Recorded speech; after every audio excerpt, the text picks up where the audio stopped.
La vicepresidenta i consellera d'Igualtat i Polítiques Inclusives, Mònica Oltra, juntament amb el conseller d'Educació, Vicent Marsà, i el conseller d'Economia Sostenible i Treball, Rafael Climent, han signat un conveni de col·laboració per a reconèixer les competències professionals i experiència adquirides per les persones cuidadores familiars en l'entorn domiciliari o en institucions socials, com residències o centres de dia.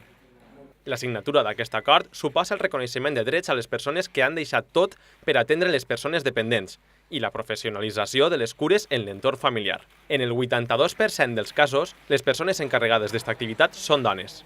D'esta manera, el Consell de Botànic reconeix una vegada més la tasca d'aquestes persones i es tracta d'això, que després d'haver estat un temps, 2 anys, 3 anys, 5 anys, cuidant a un familiar, això es puga convertir després en una oportunitat d'eixir al mercat laboral amb una competència professional reconeguda.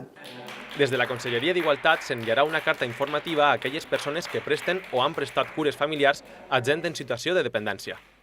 Així mateix, s'informarà d'aquest pla de formació als serveis socials municipals. Es calcula que aquest acord de col·laboració de la Generalitat podria beneficiar les 36.761 persones cuidadores en l'entorn familiar menors de 65 anys que hi ha en aquests moments a la Comunitat Valenciana.